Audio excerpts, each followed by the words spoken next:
A paz, queridos e queridas. Eu tenho uma palavra de Deus para o seu coração e que essa palavra possa produzir o resultado para o qual ela está sendo enviada.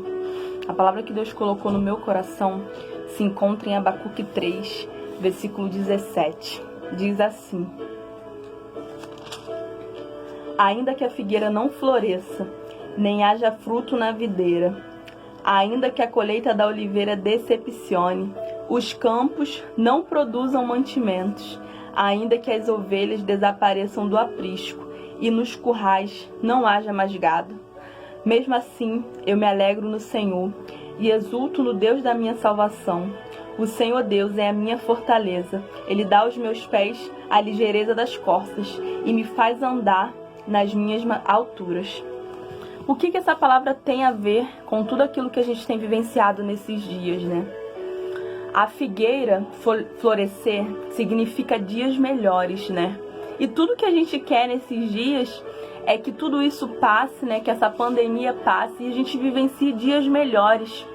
Mas Abacuque disse que ainda que não houvesse esperança de dias melhores, ele ainda assim se alegraria no Senhor e exultaria no Deus da salvação dele. E a Bíblia quando fala, né? E nem haja fruto na videira. A videira produzia a uva, e a uva, né, fazia o vinho, e o vinho, né, na Bíblia é muito bem representada como alegria. E como, né, ainda que eu não tenha alegria em mim, eu todavia me alegrarei no Senhor. E ainda vem, né, dizendo, ainda que a colheita da oliveira decepcione. O que a oliveira nos traz, né? A oliveira produz a azeitona, e a azeitona, né, não tem algo mais, né, para poder ilustrar na palavra de Deus do que a produção do óleo, né, o óleo da unção, e a unção de Deus sobre nossas vidas. E o que essa palavra está nos dizendo, né? Ainda que eu não sinta a unção de Deus sobre a minha vida, eu todavia me alegrarei no Senhor. E os campos não produzam mantimento, né? Você imagina, se eles viviam, né, de comer as coisas que eram produzidas no campo, e os campos não produzissem, ainda assim ele se alegrava no Senhor, né? E vem dizendo que ainda que as ovelhas desapareçam do aprisco, e a ovelha é muito bem ilustrado, né, como o seu pastor que cuida das ovelhas, e quando diz que ainda que as ovelhas não estejam no curral, traz para solidão, né, aponta para solidão, porque se um pastor não tem ovelha, ele está solitário, né? Então, queridos, eu não sei se você tem se sentido solitário nesse tempo, mas saiba que o profeta tem nos ensinado, ainda que você se sinta só, você deve se alegrar no Senhor, né? E vem dizendo ainda, e que nos currais não haja mais gado, mesmo assim eu me alegro no Senhor. E uma outra coisa muito, muito forte, né, que tem nessa palavra, o Senhor Deus é a minha força, e Ele me dá aos pés a ligeireza das corças. Queridos, esse animal, a corça, é muito interessante, porque a corça sente cheiro de águas a longa distância. E a corça, ao ter sede, ela corre de uma velocidade absurda até a fonte de águas, né?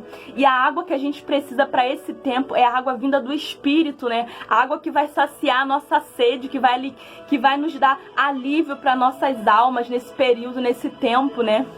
E não só nesse período, mas em todo o tempo, porque nós passamos por tribulação, é uma tribulação grande nesse momento, é uma pandemia mundial, todos nós estamos sofrendo reflexos, né? Estamos sentindo tudo isso que está acontecendo no mundo inteiro. Mas a gente passou por aflições até aqui e o Senhor nos sustentou. A palavra nos diz que Ele estaria conosco todos os dias da nossa vida até a consumação dos séculos. Então o Senhor está comigo e com você nesse tempo de dificuldade. O Senhor está contigo e Ele está acessível. Se aproxime do Senhor. Por mais que você esteja desesperado, por mais que você esteja entristecido, com esses dias incertos, com medo, com insegurança, confie no Senhor, porque ainda que as coisas fujam do nosso controle, elas não fugiram do controle de Deus. Então, se você exercitar a sua fé nesse tempo, se você olhar para o Senhor, se você tirar um pouco a concentração de todos esses problemas, de toda essa situação que tem ocorrido, o Senhor vai te dar a paz que excede todo entendimento, e Ele vai te dar a alegria que é a sua força, né? Ainda nos diz mais, Ele nos faz andar sobre as maiores alturas, né? E o que quer dizer andar sobre as maiores alturas nessa palavra, né? O Senhor quer nos fazer andar acima de todo esse problema que a gente está vivenciando, né? Mas como assim, se a gente está passando, se a gente está vivendo uma coisa que a gente nunca viveu, se nós como seres humanos estamos habituados à nossa rotina e de repente tudo para e de repente nós não estamos mais fazendo aquilo que a gente fazia. Mas de uma coisa eu tenho certeza, né? O Senhor quer falar aos nossos corações nesse tempo. O Senhor, né, como diz na palavra, Cristo em nós é a esperança da glória. Então, tudo aquilo que a gente precisa nesse tempo, a gente alcança no Senhor. Porque sabemos que a solução para tudo isso que temos vivenciado não está na medicina, não está no recurso financeiro. Ou seja, nada disso tem solução para tudo aquilo que a gente tem enfrentado.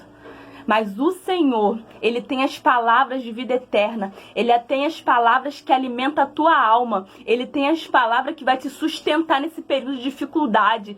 Ele tem a alegria que você precisa. E Ele te diz, né, para você lançar sobre Ele a sua ansiedade, porque Ele tem cuidado de você. Ele não tem te deixado em nenhum minuto. Mas muitas das vezes, diante dessa dificuldade toda, diante do turbilhão de notícias ruins, diante de tudo aquilo que a gente está passando, é tantas situações difíceis que você não consegue enxergar o Senhor no meio disso tudo. Mas o Senhor te chama a se colocar diante da presença dEle, porque a palavra nos diz que um coração quebrantado e contrito Deus não despreza. E se você se quebrantar diante da presença dEle, você vai atraí-lo para perto de ti, você vai conseguir enxergá-lo no meio desse caos, você vai ver uma luz no fim do túnel, porque essa dificuldade, essa situação, esse problema que a gente tem vivenciado não é para sempre, é por um momento. Então aproveite esse tempo para buscar o Senhor, para intensificar a tua busca, para se aprofundar na palavra. A gente reclamava tanto que não tinha tempo, mas agora a gente tem tempo para orar, para se consagrar, para jejuar. A gente tem esse tempo, essa oportunidade poderosa de estarmos mais próximos do Senhor e alcançar coisas nele, né? A Bíblia diz em Jeremias 33:3, clama a mim e responder-te-ei, anunciar-te-ei coisas grandes e firmes que você não sabe. Então, queridos, nesse tempo, clame ao Senhor. O Senhor sabe de tudo isso que a gente tem passado. O Senhor sabe, nada fugiu do controle dele. Mas talvez você esteja sentindo tudo isso, todo esse impacto na sua vida. E o Senhor tem aquilo que você precisa, que é a paz, né? Em meio ao caos. Então, busque nele que você vai encontrar o alívio que você precisa nesses tempos incertos. Porque ainda que seja incerto para nós, o Senhor tem um futuro seguro, o nosso futuro seguro em suas mãos, queridos. Então, diante dessa palavra, né, que eu disse, que ainda que a figueira não floresça, ainda que as coisas que você programou para acontecer nesse tempo não estejam acontecendo, se alegre no Senhor.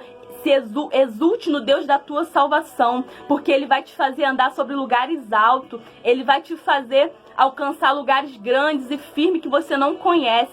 É tudo isso que o Senhor tem preparado para você. Então se apegue ao Senhor, se aproxime dEle, se achegue diante dEle e você vai ver o que o Senhor tem a ministrar ao seu coração. Ele tem as palavras que você precisa, Ele tem um alívio para a sua alma, né?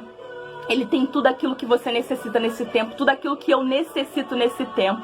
Não é tempo de se desesperar, por mais difícil que seja a situação. É tempo de exercitar a sua fé e confiar, porque é certo que ainda que a figueira não esteja florescendo, mas vai chegar o tempo que ela vai florescer, vai chegar o tempo que... Então encha-se de esperança, porque a figueira florescer é sinal de dias melhores, e eu já posso contemplar com os olhos da fé a figueira florescendo. Então, querido, creia que a figueira já está florescendo na sua vida. Exercite a fé, tenha esperança, enche o seu coração de paz, enche o seu coração daquilo que vai te dar sustento nesse tempo. É isso que eu tenho pra você, né? É isso que o Senhor tem a ministrar pra você nesse tempo. E eu quero aproveitar esse tempo pra gente orar também. Pai, diante da tua presença nos colocamos, Deus. Te agradeço por essa oportunidade de estar falando aquilo que o Senhor tem ministrado ao meu coração, Senhor. Que possamos olhar para Ti, Senhor, que possamos confiar em Ti, Senhor, porque Tu és, Deus, a esperança, Deus. Tu és tudo aquilo que a gente necessita nesse tempo, Pai. Nos ajuda nas nossas dificuldades, Pai, e que a gente, em meio a todo esse turbilhão, a gente consiga olhar para Ti, a gente consiga Te enxergar nisso tudo, Deus. E que a gente tenha plena convicção, Senhor, que, Pai, o Senhor, se for necessário, vai abrir um mar pra gente passar, Senhor. O Senhor, se for necessário, Deus, fará tudo aquilo que for preciso para que a gente, Deus, cante o cântico da vitória diante de tudo, de todo esse caos, Pai. E é nisso que eu me apego, é nisso que eu tenho a convicção, é nisso que eu me asseguro, Pai. Porque, Pai, a minha fé está totalmente em Ti, Senhor. A nossa fé, a nossa confiança está, nós depositamos diante de Ti, Senhor. Porque Tu tens o sustento que a gente precisa para vivenciar esses dias, Deus. E o Seu nome vai ser glorificado, Deus. E, Pai, eu tenho certeza, Senhor, que muitas pessoas estão se aproximando de Ti nesse tempo. Eu tenho certeza que muitas pessoas estão enxergando, apesar de toda essa turbulência, Deus, o Teu mover, o Teu haja, Pai. Eu tenho certeza que pessoas que por conta da gente estar vivendo experiências inéditas, a gente está vivendo coisas que a gente nunca viveu, teremos experiências inéditas contigo, Deus, viveremos coisas novas contigo, Deus. É isso que eu tenho certeza, é nisso que eu confio, Deus, é nisso que eu creio, Pai. É isso que eu oro, Deus, em nome de Jesus, amém. Deus te abençoe e fique com essa palavra em nome de Jesus.